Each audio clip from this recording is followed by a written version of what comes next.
अस्सलाम वालेकुम जी, क्या हाल है सबका? ठीक ठाक, खैर खैरियत। आज है ईद का दूसरा दिन और आज मेरे घर मेरे इन लॉज़ आ रहे हैं दावत पे। सुबह से ही मैंने सबसे पहले मैं बाज़ार गई और जो जो चीज़ें ख़त्म थी वो सब लेकर आई और मैंने नाश्ता किया। उसके बाद जी मैंने नाश्ता करते साथ ही आपको साइड पे प्रेशर कुकर नज़र आ रहा होगा, ये लोबिया मैंने उबालने के लिए रख लिया है। मेरे घर अगर गेस्ट आ रहे हैं और मुझे पता है कि जी आज रात को गेस्ट आने हैं, तो जो मैं मेन्यू सेलेक्ट करती हूँ उसमें सबसे पहले जो मैं चीज़ बनाती हूँ वो है मीठा। सबसे पहले इसलिए बनाती हूँ, एक तो उसको टाइम ज़्यादा मिल जाता है फ्रिज में। दूसरा ये होता है कि अक्सर हम लोग काम करते हैं किचन में, तो कभी नमक वगैरह गिर जाए या हाथों में से अक्सर अदरक लहसुन की स्मेल जाती है, तो उस चीज़ से बचने के लिए मैं मीठा हमेशा पहले बना के फ़ारिग हो जाती हूँ। अच्छा, काम बहुत ज़्यादा है इसलिए मैं जो अपने तरीके से खीर बनाती हूँ उसका टाइम नहीं है, तो मैं ये लजीज़ा खीर बनाऊँगी। ये बहुत जल्दी मतलब 5 से 10 मिनट में ये खीर रेडी हो जाती है। खीर, फिरनी, ट्राइफल, इन चीज़ों को कभी भी आपने स्टील के बर्तन में नहीं बनाना। स्टील के बर्तन में ये होता है कि वो अक्सर नीचे लग जाता है। स्वीट डिश सारी वेस्ट हो जाती है इसलिए कि उसमें से बहुत स्ट्रॉन्ग जलने की स्मेल आती है या टेस्ट आती है या आता है। मेरी उर्दू जैसे भी है इसको आप लोग डाइजेस्ट करें, इसलिए कि ये मेरी लैंग्वेज नहीं है। पश्तो में अगर मैं वीडियोस बनाऊंगी तो वो बहुत से लोगों को समझ नहीं आएगी, इसलिए जो भी है बस इसको बर्दाश्त करें। मुझे खीर हमेशा से मिट्टी के बर्तन में पसंद है, इसलिए मैं इसको डिश आउट कर रही हूँ एक मिट्टी के बर्तन में। मिट्टी के बर्तन की सबसे बड़ी क्वालिटी ये कि जब आप इसको फ्रिज से निकाल के टेबल पे रखते हैं तो जब तक ये बर्तन ठंडा रहता है तो आपकी खीर ठंडी रहती है। हमारे बचपन में जब अम्मी खीर बनाती थी तो हम लोग इस टाइम पे आके उनके साथ खड़े हो जाते थे और वेट करते थे कि कब अम्मी ये बर्तन खाली करेंगी और इसमें जो बची खुची खीर है उसको हम लोग उंगली के साथ खाएंगे। हमें सही बनी हुई खीर से ज़्यादा इसका जो ये लेफ़्ट ओवर रह जाता था उसको खाने में मज़ा आता था। इसको अभी हम लोग ठंडा होने के लिए रख लेंगे, मतलब फ्रिज के बाहर। जब ये अच्छे तरीके से सेट हो जाएगा इसकी हम लोग फिर गार्निशिंग करेंगे और इसको फिर फ्रिज में रखेंगे। लजीज़ा खीर में वैसे तो अपने नट्स होते हैं, लेकिन अगर आप इसमें एडिशनल नट्स ऐड करना चाहें, इसलिए कि वो थोड़े से लिमिटेड होते हैं, तो आप लोग ऐड कर सकते हैं। मुझे पर्सनली स्वीट डिश हमेशा नट्स से लोडेड पसंद है, लेकिन आज एक दो बच्चे ऐसे हैं जिनको नट्स नहीं पसंद, इस वजह से इसलिए मैं ज़्यादा नट्स मैंने ऐड नहीं किए। खीर हमारी रेडी हो गई। जो हमारा लोबिया कुकर में पड़ा हुआ था वो अभी भी पड़ा हुआ है, इसलिए कि कम से कम लोबिया को 30 से 40 मिनट्स लगते हैं प्रॉपर्ली कुकड होने में। साथ में ये बैंगन को आग पे पका रही हूँ, वो इस वजह से कि मैंने इसका मुतब्बल बनाना है। प्रॉपर रेसिपी अभी मैं आपके साथ साथ शेयर करती रहूँगी। इसको आपने अच्छे तरीके से हर साइड से कुक कर लेना है। अच्छा जी, आज मैंने अपने इंस्टाग्राम पे एक एक्टिविटी रखी कि आप मेरे से जो क्वेश्चंस करना चाहते हैं वो पूछें। मैं मिलते जुलते जितने भी क्वेश्चंस थे सबका आंसर एक साथ दूंगी। मेरे से ये क्वेश्चन बहुत पूछा गया कि आप हैं किस जगह की। बेसिकली हम लोग हैं नौशहरा के। बहुत से लोगों का ये ख्याल है कि मैं पेशावर से लाहौर इसलिए आई हूँ कि मेरे इन लॉ जो हैं वो पंजाबी हैं और लाहौर के हैं, तो ऐसा कुछ नहीं है। हम दोनों फैमिलीज़, मेरे इन लॉज भी पठान हैं और वो भी नौशहरा के ही हैं। बच्चों के बारे में पूछा गया तो मेरा माशाल्लाह से एक ही बेटा है और वो माशाल्लाह से ओ लेवल्स कर रहा है। अच्छा जी, साथ साथ मैं आपको रेसिपी भी बताती जाऊँ। जो हमारे बैंगन थे वो अच्छे तरीके से पक गए हर साइड से। अब इसको हम लोग पानी में निकालेंगे, ठंडे पानी में इसलिए निकालेंगे कि पानी में कुछ देर रखने से इसकी जो ये स्किन है ये बहुत अच्छे तरीके से उतर जाती है, बहुत आसानी से उतर जाती है। बैंगन को पानी में थोड़ा टाइम देते हैं और हम लोग अपनी एक झटपट सी चटनी रेडी कर लेते हैं। उसके लिए क्या किया कि मैंने 3 टमाटर लिए हैं, उनको दरमियान में कट करके तवे के ऊपर रख दिया। थोड़ा सा ऑयल डाला है मैंने। साथ मैंने 2-3 हरी मिर्चों को दरमियान में कट करके ऐड किया है और जो लहसुन है उसकी 2 से 3 जवों को इसके अंदर ऐड किया है। ऊपर से मैंने ढक्कन बंद कर दिया है ताकि ये अपने स्टीम में अच्छे तरीके से पक जाए। ये जो टमाटर की चटनी है ना, ये इंडियन हर फूड चैनल पे बहुत ज़्यादा वायरल है और बहुत ज़्यादा पसंद की जाती है। चावलों के साथ भी आप इसको खा सकते हैं, रोटी के साथ भी आप इसको खा सकते हैं, जिस तरह चाहे आपकी मर्ज़ी हो आप इसको खा सकते हैं। चलें, जब तक चटनी रेडी होती है हम लोग जो बैंगन है उसको छील लेते हैं। साथ साथ हम लोग इंस्टाग्राम वाले क्वेश्चंस के आंसर्स भी देते हैं। पूछा गया कि मेरी क्वालिफ़िकेशन क्या है, तो जी मैंने मास्टर्स किया है पॉलिटिकल साइंस में। पढ़ाई मैंने खाली एक क्लास से दूसरे क्लास में प्रमोट होने के लिए की थी, बाकी मुझे कोई ख़ास फ़ायदा नहीं हुआ और ना ही मुझे पढ़ाई में कोई ख़ास दिलचस्पी थी। साथ साथ इसको हम लोग अंदर से देख भी रहे हैं कि कोई कट वगैरह तो नहीं लगा, कोई कीड़ा वगैरह तो इसमें नहीं है, बिल्कुल साफ़ सुथरा है, क्लियर है। मुझे बचपन से ही ना वो जो कहते हैं ना कि एक आइडियल बहू, एक आइडियल बीवी बनने का शौक़ था। पढ़ाई से ज़्यादा मेरी दिलचस्पी जो थी ना तो वो घर के कामों में थी। मैट्रिक से मेरा ये था कि जब रिश्ते आना स्टार्ट हुए तो हर रिश्ते पे मैं अम्मी से ये कहती, बस मेरी शादी कर दे, मेरी शादी कर दे। ये मैं नहीं देखती थी कि लड़का कैसा है, फैमिली कैसी है, बस मुझे शादी करनी है। शादी क्यों करनी है? शादी इस वजह से करनी है कि मुझे पढ़ाई नहीं करनी थी। मुझे बस एक ही रास्ता नज़र आ रहा था कि अगर मेरी शादी हो जाएगी तो मेरी पढ़ाई से जान छूट जाएगी। फर्स्ट ईयर और सेकेंड ईयर में भी यही हाल था। लकीली सेकेंड ईयर के होते ही ये रिश्ता आया। अम्मी को मैं मैट्रिक से मिन्नतें कर रही थी कि मेरी शादी कर ली, लेकिन वो बात नहीं मान रही थी। इसलिए इस रिश्ते के टाइम पे मैंने बाबा से डायरेक्ट बात की कि बाबा बस आपने यहीं पे हाँ करनी है। बाबा ने मुझे बताया कि शादी के बाद जो लाइफ स्टार्ट होती है ना, तो वो पढ़ाई से कहीं कहीं ज़्यादा मुश्किल लाइफ है। लेकिन जो सफरिंग आपकी लाइफ में अल्लाह की तरफ से लिखी हुई है, अगर आप वो अभी शादी करेंगी या 3 से 4 साल बाद शादी करेंगी, वो आपको सारी चीज़ें फेस करनी ही है। दूसरा, अगर अपनी मर्ज़ी से करोगी तो भी सफ़र तुम करोगी, और अगर पेरेंट्स की मर्ज़ी से करोगी तो भी सफ़र तुम ही करोगी। अच्छा, साथ साथ मैं ये भी बताती चलूँ कि बैंगन हमारे रेडी हो गए थे और अभी मैंने अपने लिए चाय रखी है बनाने के लिए। मैं जब तक चाय ना पीऊँ ना तो मेरे से काम नहीं होता, इसलिए खाना बनाते हुए साथ साथ मैं चाय पीती रहती हूँ। बेसिकली बाबा मुझे कन्विंस करना चाह रहे थे कि अभी शादी ना करो, अभी अपनी लाइफ एंजॉय करो और फिर बाद में शादी कर लेना। लेकिन मैंने उनको मना ही लिया और वहाँ पे रिश्ता हो गया। और ये रिश्ता तब हुआ था जब मैं बीबीए के फर्स्ट सेमेस्टर में थी, मतलब हार्डली 2 से तीसरा दिन था मेरे बीबीए के फर्स्ट सेमेस्टर में। अच्छा, साथ साथ मैं आपको बताती चलूँ कि मैंने जो टमाटर थे उसकी सारी स्किन को उतार दिया। उसके ऊपर फिर मैंने थोड़ा सा नमक ऐड किया, थोड़ा सा मैंने रेड चिली पाउडर ऐड किया और अब इन सारी चीज़ों को मैं अच्छे तरीके से मैश कर रही हूँ। यहाँ पे मैंने गलती की कि मैं इसको तवे पे ही मैश कर रही हूँ। आपने इसको तवे पे मैश नहीं करना। मैंने तवे पे मैश किया था तो इसमें जो हल्का हल्का नीचे तवे पे लग गया था ना, उसकी वजह से थोड़ा सा कड़वा टेस्ट आ रहा था इस चटनी में। तो आपने इन सारी चीज़ों को डिश आउट करके ही अच्छे तरीके से मैश करना है। चलते हैं दूसरे किचन में, और वहाँ पे जी खीर जो थी वो ठंडी हो गई थी। उसके ऊपर मैंने चांदी का वर्क लगाया, थोड़े से बादाम डाले और ये जो चटनी थी उसको मैंने तवे से बोल में निकाल दिया। साथ में मेरी चाय भी रेडी हो गई है और साथ साथ अब मैं किचन भी साफ़ करूँगी। अच्छा, अगर आप साथ साथ किचन साफ़ करते रहें तो आपका किचन जो है तो वो ज़्यादा मैसी नहीं होता। साफ़ सुथरे किचन में जब बंदा काम करता है तो मज़ा भी आता है। मैसी किचन में बंदे से काम ही नहीं होता, कोई चीज़ नज़र ही नहीं आती। खीर को रख दिया हम लोगों ने फ्रिज में। अब बारी है जी उस चटनी की, उस पेस्ट की जो हमने तवे के ऊपर बनाया था। अब हम इसमें ऐड करेंगे बारीक कटा हुआ पुदीना और साथ में बारीक चॉप्ड अनियंस और एक लेमन शायद आपको वीडियो में नज़र ना आए, इसलिए कि वो जब ऐड करी थी तब वीडियो बंद हो चुकी थी। चटनी हमारी इसके साथ ही रेडी हो जाएगी। चलिए अब आते हैं अपनी शादी वाली बात पे। मंगनी मेरी खैर से हो गई थी और मुझे लग रहा था कि बस अब मैं हवाओं में हूँ, कोई पढ़ाई नहीं, कुछ भी नहीं, बस शादी का इंतज़ार है। कपड़े बनाने हैं, ज्वेलरी बनानी है, जूते लेने हैं और मज़े ही मज़े। मंगनी के बाद जब मैंने फियांसे के साथ फ़र्स्ट टाइम बात की तो जो मुझे पहली बात बताई गई वो ये थी कि उनको हाईली क्वालिफाइड एजुकेटेड लड़कियाँ पसंद है। बीबीए मेरा 4 इयर्स का कोर्स है। शादी तक मेरे पास कोई डिग्री नहीं होगी, तो इसलिए मुझे ये बताया गया कि आप बीबीए के साथ प्राइवेटली बीए करें ताकि शादी तक आपको एक बीए की डिग्री मिल जाए, और उस बीए के बेसिस पे आपने आगे फिर एमए करना है ताकि जब तक आपका बीबीए कंप्लीट हो साथ आपका एमए भी कंप्लीट हो जाए। अच्छा जी, चटनी हमारी रेडी हो गई है, इसको अब हम लोग फ्रिज में रख देंगे। और अब हम लोग तैयारी करते हैं चिकन बनाने की।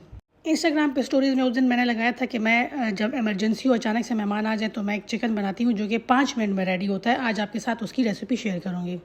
ज़ाहिर है जब मेहमान आ जाते हैं तो आपको चिकन निकालना, फिर उसको डिफ्रॉस्ट करना और फिर उसको बनाने में काफ़ी ज़्यादा टाइम लग जाता है, लेकिन इस रेसिपी में आपको डिफ्रॉस्ट करने की ज़रूरत नहीं होगी।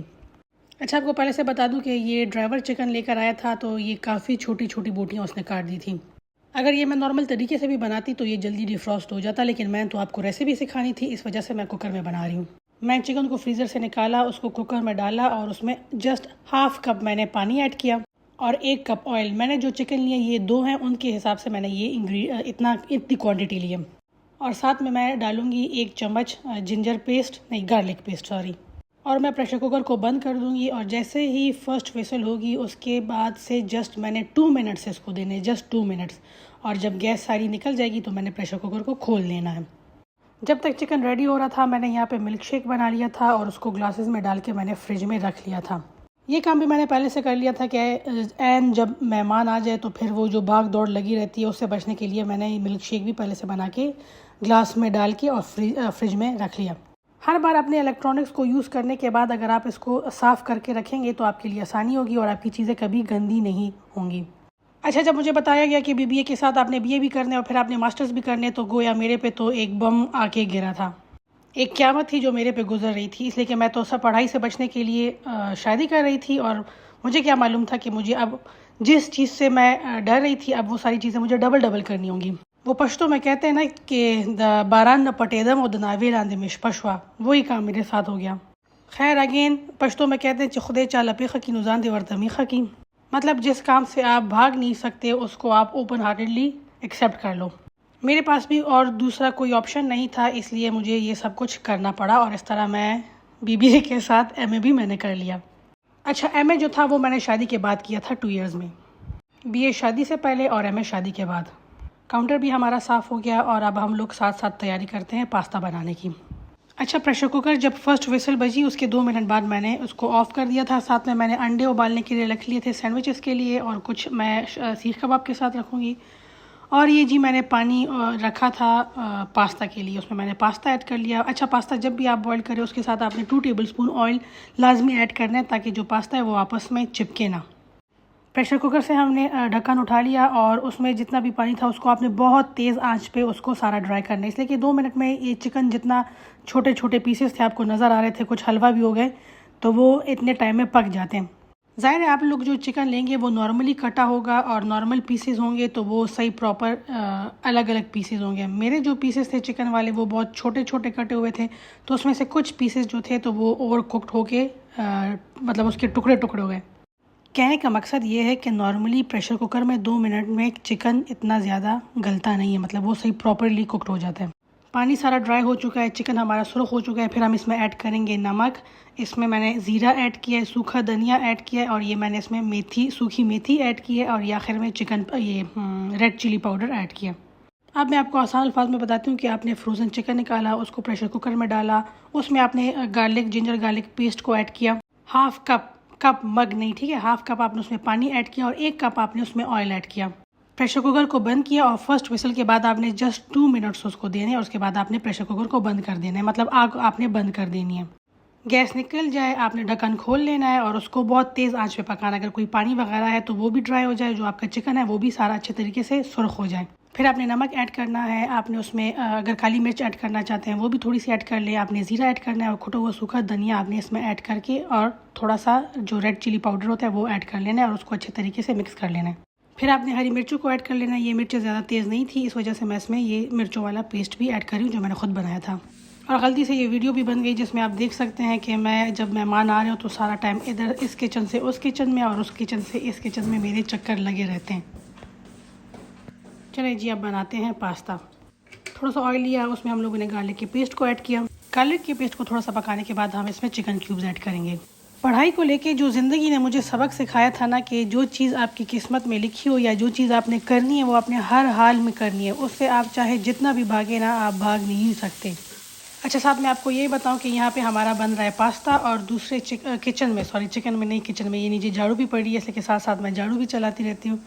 और ये यहाँ पे हमारे वो चिकन के लिए फ्राइज़ बन रहे हैं और साथ में सीख कबाब रेडी हो रहे हैं। वापस आते दूसरे किचन में, यहाँ पे मैंने इसमें ऐड किया शिमला मिर्च, और थोड़े से मेरे पास कॉर्न्स पड़े हुए थे, स्वीट कॉर्न्स, वो मैंने इसमें ऐड कर लिए हैं। तो जो चीज़ आपने करनी है वो आपने हर हाल में करनी है। जब हर हाल में करनी है तो फिर उसको अच्छे तरीके से करना है, और इसी अच्छे तरीके से करने वाले रूल को अभी तक मैं अपनी लाइफ में फ़ॉलो कर रही हूँ। तो वो लोग जो मेरे से पूछते हैं कि आप अकेला ये सब कैसे कर लेती हैं, मेरे पास दूसरी कोई और ऑप्शन ही नहीं है, और जब सब कुछ मैंने ही अकेले ही करने तो क्यों ना मैं इसको फिर अच्छे तरीके से करूँ। मैंने लाइफ को आसान करने के तरीके ढूंढ लिए हैं। जैसे अब मैं चिकन के साथ ही एक ही बर्तन में वाइट सॉस भी रेडी करूँगी। मैंने थोड़ा सा बटर लिया, उसमें मैंने थोड़ा सा गार्लिक पेस्ट ऐड किया, उसको कुक किया, और उसमें अब मैं 1.5 चम्मच डालूँगी मैदे को ऐड किया, इसको थोड़ा सा पकाऊँगी, और फिर जो बाकी के प्रोसेस होता है, मतलब मिल्क वगैरह ऐड करना, वो फिर मैं ऐड करूँगी। मुझे पता है कि ये बर्तन बाद में मैं नहीं धोने, इसलिए 2-3 बर्तन को गंदा करने से अच्छा है कि एक ही बर्तन में सब कुछ बना लिया जाए। रेड चिली फ्लेक्स ऐड किए, ऑरिगेनो ऐड किया, साथ अभी हल्का सा मैं इसमें नमक ऐड करूँगी, थोड़ा सा चिकन पाउडर ऐड करूँगी, और काली मिर्च ऐड करके थोड़ा सा पकाने के बाद इसमें मैं दूध ऐड कर लूँगी। एक दूसरा क्वेश्चन जो मेरे से पूछा गया वो ये है कि आप इंस्टाग्राम से कितना अर्न कर लेती हैं। तो देखिए, इंस्टाग्राम जो है वो अभी पाकिस्तान में मोनेटाइज़ नहीं हुआ, इस वजह से इंस्टाग्राम हमें ख़ुद डायरेक्टली कुछ नहीं पे कर रहा। इंस्टाग्राम को मैंने शौकिया ओपन किया था। कैसे ओपन किया था इसकी स्टोरी मैं फिर आपको दूसरी किसी वीडियो में बताऊंगी। लेकिन इंस्टाग्राम का मुझे फ़ायदा ये हुआ कि जो मैं पंजीरी बनाती हूँ, मेरे उसके जो कस्टमर्स हैं वो मल्टीप्लाई हो रहे हर सीज़न में। नॉर्मली मैं जो पंजीरी बनाती थी खाली विंटर सीज़न में बनाती थी, लेकिन इस दफ़ा मैंने पूरे साल पंजीरी बनाई, और इवन अभी भी बना रही हूँ, और ऑलरेडी बुकिंग हो चुकी हैं अगले कुछ महीनों तक के लिए। तो मुझे इंस्टाग्राम से ये फ़ायदा मिला है कि लोग मेरे बारे में जानने लगे हैं, उनको मेरे बारे में पता चला है कि ये जी पंजीरी बनाती हैं। अच्छा जी, वाइट सॉस हमारा रेडी हो गया था और उसके बाद मैंने इसमें पास्ता ऐड किया था, जो कि ऑलरेडी मैंने बॉयल करके रखा हुआ था। मेरे पंजीरी के क्लाइंट्स बढ़े हैं, मैं जो वेट लॉस कोर्स कराती हूँ मेरे वो क्लाइंट्स बढ़ रहे हैं। मैं पास्ता को बेक करूँगी, इसलिए मैं इसमें थोड़ा सा क्रीम भी ऐड कर रही हूँ ताकि ये जूसी रहे। और इस टाइम तक मैंने चूल्हा बंद किया हुआ था, इसमें मैंने क्रीम ऐड की है, इसको मैं मिक्स करूँगी और जी पास्ता हमारा रेडी है। दूसरा इंस्टाग्राम से ये कि आपको पीआर्स आते हैं, आपको काफ़ी अच्छी अच्छी चीज़ें मतलब खुद लेनी नहीं पड़ती, वो आपको अक्सर पीआर्स में आ जाती हैं। आप डिफरेंट ब्रांड्स के लिए कंटेंट बनाते हो, वो आपको पे करते हैं। तो ये फ़ायदे हैं जो कि आप इंस्टाग्राम से हासिल कर सकते हैं। पास्ता को मैंने डिश आउट कर दिया, उसके ऊपर मैंने चीज़ डाल दी, थोड़ा सा ऑरिगेनो ऐड कर लिया। इसको इसी तरह सेट में रख दूँगी और जब मेहमान आएंगे उस टाइम मैं इसको बेक करने के लिए रख लूँगी और फिर गरम गरम सर्व करूँगी। साथ में आपको ये भी दिखा दूँ कि मेरा किचन हर वक्त टिप टॉप नहीं रहता। जैसे जैसे मेहमानों के आने का वक्त करीब आता है, किचन में भगदड़ सी मच जाती है। सुबह मैं ग्रॉसरी लेकर आई थी, इस वजह से मेरा जो बैग है वो अभी तक किचन में उसी तरह पड़ा हुआ है जैसे मैं वापस आई थी और मैंने रखा था। यहाँ पे जी हुमस की तैयारी हो रही है, लोबिया चाट रेडी हो रहा है। हुमस मेरे घर में बहुत ज़्यादा बनता है, इस वजह से मैंने हमेशा चने बॉईल करके उसके छोटे छोटे पैकेट्स बना के रखे होते हैं। यहाँ पे आपको मैं ये बताती चलूँ कि ये चीज़, ये कारपेट का जो टुकड़ा है ना, ये बहुत बहुत हेल्पफुल है आपके सिंक के नीचे। ये लाजमी रखिए। बर्तन धोते हुए अक्सर पानी नीचे गिर जाते हैं, उसमें जब हम लोग चलते फिरते तो सारा कीचड़ बन जाता है, पूरा किचन गंदा। इससे किचन बच जाता है। हम लोग जब रात को किचन साफ़ करके बंद करते हैं तब इस पीस को बाहर उठा के तार पे डाल देते हैं ताकि ये सूख जाए। अच्छा जी, कुछ देर बाद मैंने फिर हुमस भी रेडी कर लिया था और ये देखिए एक हुमस बनाते हुए कितने ज़्यादा तो मेरे ब्लेंडर यूज़ हुए। एक ब्लेंडर में मैंने ताहिनी सॉस रेडी की और दूसरे में मैंने उसकी मिक्सिंग की। अब जी बारी है मुतब्बल की। ये वो बैंगन है जिसको मैंने सुबह आग पे पकाया था, उसमें मैंने 1 चम्मच ताहिनी सॉस ऐड की है और 1 लेमन जूस ऐड किया। इसको बहुत अच्छे तरीके से आपने मिक्स करना है। आप अगर चाहें तो इसको फूड प्रोसेसर में भी बना सकते हैं, लेकिन मैंने यहाँ पे नहीं बनाया, इस वजह से कि एक और मशीन गंदी हो जाती है और मुझे फिर वो धोनी पड़ती। अब मैंने जी इसमें चॉप्ड मिंट ऐड किया है, ऑलिव ऑयल, नमक और ये ब्लैक पेपर। अब इन सारी चीज़ों को मैं अच्छे तरीके से मिक्स करूँगी। हुमस ये मुतब्बल जो अभी रेडी हो रहा है और जो मैंने वो चटनी बनाई थी टमाटरों वाली, ये सारी चीज़ें मैं सर्व करूँगी पीटा ब्रेड के साथ। ये सारा काम मैंने 12 बजे से शुरू किया था और शाम के 5 बजे मैं फ़ारिग हो गई थी। अच्छा, यहाँ पे मैं इसमें ऐड करूँगी ग्रीक योगर्ट। अच्छा, मुतब्बल बनाने के लिए आप रेगुलर योगर्ट यूज़ नहीं कर सकते, आपने इसको हमेशा ग्रीक योगर्ट में ही बनाना है। ग्रीक योगर्ट को आप घर में भी बना सकते हैं, नहीं तो आप बाज़ार से भी ले सकते हैं। इसी दिन आपके साथ घर में बने हुए ग्रीक योगर्ट की रेसिपी शेयर करूँगी। अच्छा, इंस्टाग्राम से मुझे जो दूसरा फ़ायदा ये मिला है कि मैं देखती हूँ कि बहुत सी बच्चियाँ हैं, बहुत सी बहनें हैं जो कि यूट्यूब पे बहुत मेहनत कर रही हैं। 1000 से ज़्यादा उन्होंने यूट्यूब पे वीडियोस अपलोड किए, लेकिन व्यूज़ उनके 200, 100, 300 से ज़्यादा नहीं है। क्योंकि मुझे इंस्टाग्राम पे बहुत से लोग जानते हैं, तो वही वाले जो फॉलोअर्स हैं वो मेरी यूट्यूब की वीडियोस भी बहुत शौक से देखते हैं। तो इंस्टाग्राम की वजह से मेरा जो यूट्यूब है वो भी माशाल्लाह ग्रो कर रहा है। मुतब्बल को मैंने डिश आउट करके उसमें फिर मैंने ऑलिव ऑयल को ऐड करके उसको फ्रिज में रख दिया था। अच्छा, मेरी एक आदत है, अगर मुझे पता हो कि सुबह गेस्ट ने आना है मेरे घर, तो मैं टेबल को रात से ही सेट कर लेती हूँ ताकि मुझे आइडिया हो कि किस चीज़ को कहाँ पे रखना है, मुझे कितने बर्तन चाहिए होंगे और कौन कौन से बर्तन मैंने निकालने हैं और किस चीज़ को मैंने किस जगह पे सेट करके रखना है और किस बर्तन में क्या चीज़ डालनी है। तो वो सारी बच्चियाँ जो मेरे से पूछती हैं कि आप टेबल किस टाइम सेट करती हैं, फिर फोटोग्राफी किस टाइम करती है और इन सारी चीज़ों में खाना ठंडा नहीं हो जाता, तो नहीं जी, ऐसा कुछ भी नहीं होता। मैंने पहले से टेबल सेट की होती है, बर्तन सारे सेट किए होते हैं, बस जल्दी से मैं खाना डालती हूँ और फ़ौरन से फ़ोटोग्राफी करके फिर मैं गेस्ट को बुला लेती हूँ। आप लोग भी ऐसे किया करें, बहुत सा टाइम आपका बच जाएगा। आपको टेंशन नहीं होगी कि अब मैंने खाना भी बनाना है फिर जाके टेबल भी सेट करनी है। कल जब मैं कुर्बानी का गोश्त बना रही थी तो साथ साथ मैंने पुलाव के लिए यखनी भी बनाई थी। मैंने 1.5 किलो के करीब गोश्त निकाला था, जिसमें से ज़्यादातर हड्डियाँ थी और कुछ साफ गोश्त की बोटियाँ थी। 1.5 किलो गोश्त के लिए मैंने 1 किलो के चावल भिगोए हैं। मैं सेला चावल ज़्यादा अच्छे तरीके से बना लेती हूँ, इसलिए इसको मैंने वही लिए हैं और इसको 1.5 घंटे से मैंने भिगोने के लिए रखा हुआ है। मैंने हाफ़ कप ऑयल लेके उसमें एक बड़ी प्याज को मैंने गोल्डन ब्राउन कर लिया, फिर उसमें मैंने 3 टमाटर ऐड किए हैं और ये मैं इसमें डाल रही हूँ पुलाव मसाला। अब मैं थोड़ी सी यखनी इसमें ऐड करूँगी ताकि ये सारे मसाले अच्छे तरीके से पक जाएँ और जो टमाटर हैं ये अच्छे तरीके से गल जाएँ। यखनी जब मैंने बनाई थी तो उसमें मैंने साबुत सारे मसाले डाले थे और उसमें मैंने सौंफ लाजमी ऐड की थी। आप जब यखनी बनाते हुए सौंफ ऐड करते तो उससे यखनी में टेस्ट काफ़ी अच्छा आता है। बाकी मैंने उसमें साबुत सूखा धनिया ऐड किया था, ज़ीरा ऐड किया था और मैंने बड़ी काली इलायची थी और उसमें सिनेमन स्टिक्स थे। साथ में जिंजर गार्लिक का पेस्ट था और गोल वाली सुर्ख साबुत मिर्चें थी। टमाटर हमारे अच्छे तरीके से गल गए थे। उसके बाद मैंने इसमें सारा जो मैंने गोश्त बनाया था कल यखनी के साथ वो इसमें ऐड किया और अब इसमें मैं यखनी ऐड करूँगी। प्याज मैंने थोड़े से ऑयल में सुर्ख किया था, इसलिए कि जो मेरी यखनी बनी थी ना वो काफ़ी ज़्यादा ऑयली थी, तो इस वाले ऑयल से जो जितना ऑयल चावलों को चाहिए वो बैलेंस हो जाएगा। अच्छा, बासमती राइस का ये है कि अगर आप 4 कप बासमती राइस लेंगे ना, तो हर कप के बदले में आपने 1.5 कप यखनी या पानी ऐड करना होता है, ताकि आपका चावल खिला खिला और अच्छा बने। 4 कप चावलों के लिए आपने 6 कप पानी या यखनी ऐड करनी होती है। 1.5 कप पानी या यखनी 1 कप चावलों के लिए। सेला राइस के लिए हर 1 कप के बदले आपको 2 कप पानी लेना होता है या 2 कप यखनी लेनी होती है। अगर आपने 4 कप चावल लिए तो आपने 8 कप पानी या यखनी ऐड करनी होती है, ताकि अच्छे तरीके से बन जाए। ये होता है सेला और बासमती चावलों में फ़र्क। और ये उन सब बच्चों के लिए जो पूछते हैं कि हमारे चावल जो है अक्सर नरम हो जाते हैं, तो आपने पानी या यखनी अपने प्रॉपर क्वांटिटी में ऐड करनी होती है। तेज़ आंच पे पकाएंगे। जब पानी सारा खुश्क हो जाए और इस तरह नज़र आने लगे तो आपने इसको ढक के रख लेना है 10 मिनट के लिए, हल्की आंच पे दम पे। चावल रेडी हो जाएंगे। अच्छा, अब आते हैं, कल जो हम लोगों ने गोश्त को बॉईल किया था खाली उसमें लहसुन पेस्ट में, उसको हम लोग तैयार करते हैं। इसमें मैंने डाला सूखा धनिया ज़रा भर भर के, और इसके साथ मैंने डाला है ज़ीरा, और अब इसमें मैं ऐड करूँगी ये रेड चिली फ्लेक्स, और ये जी गया है इसमें मैदा। अब इसको अच्छे तरीके से मिक्स करूँगी। अच्छा, कल मैंने इसको बॉईल करते हुए ना अगर मैं इसमें एक प्याज भी ऐड करती ना और उसको फिर सुखा देती, मतलब वो पेस्ट सा बन जाता, तो मुझे लगता था कि ये काफ़ी ज़्यादा अच्छे बन जाते हैं। तो आप जब भी इस बोटी के लिए, इस मसाला बोटी के लिए गोश्त बनाएं तो आपने प्याज लाजमी ऐड करनी है, अदरक लहसुन का पेस्ट और प्याज। जब वो प्रेशर कुकर में अच्छे तरीके से बन जाए तो फिर आपने वो सारा पानी सुखा देना है, और फिर उसमें ये सारे मसाले जो मैंने अभी आपको बताएं वो ऐड करके, और आपने इसको डीप फ्राई करना है, इसलिए कि हम लोग ये मसाला बोटी रेडी कर रहे हैं, तो इस वजह से आपने इसको डीप फ्राई करना है। ये कोशिश करें कि आपकी जो बोटी है तो वो बहुत ज़्यादा नरम हो, मतलब वो प्रॉपरली गल चुकी हो। आग पे हम इस ऑयल में हमने जैसे इसको फ्राई करना है, इसको एक कलर देना है। अगर वो सख्त होगी और आप उसको डीप फ्राई करेंगे तो वो और सख्त हो जाएगी। ये देखें जी कितना अच्छा सा कलर आया है। अब इसमें हम लोग थोड़ी सी ग्रीन चिलीज़ ऐड करेंगे ताकि उसका एक फ्लेवर आ जाए। कल और भी बहुत से क्वेश्चंस पूछे गए थे मेरे से, स्पेशली मेरे वेट लॉस प्रोग्राम को लेके। सारे क्वेश्चंस का मैं रिप्लाई करूंगी इंशाल्लाह। हर वीडियो में मेरी कोशिश होगी कि थोड़े थोड़े जो आपके क्वेश्चंस हैं उनको मैं रिप्लाई करती जाऊं साथ साथ। गोश्त हमारा रेडी हो गया, अब हम इसको डिश आउट करेंगे। अच्छा, एंड पे आपने लेमन लास्ट ऐड करना है। ये सारा जो मज़ा इसका आता है ना वो इस लेमन की वजह से ही आता है। अच्छा, आपने मुझे कमेंट्स में लाजमी बताना है कि मैं इसी तरह वीडियोज़ आपके साथ शेयर करूँ, मतलब नेचुरल अनएडिटेड, कि किस तरह मैं किचन में लाइव काम करती हूँ और क्या क्या मेरी रेसिपीज़ हैं, और साथ साथ कुछ आपके साथ अपनी बातें भी शेयर करूँ। अच्छा जी, फाइनली ये वो टेबल है जिसके लिए सारी मेहनत की गई थी। ये टेबल सेट हुआ था मेरे इन लॉस के लिए, जो कि आए थे ईद के दूसरे दिन मेरे घर चाय पे और फिर रात को डिनर के लिए।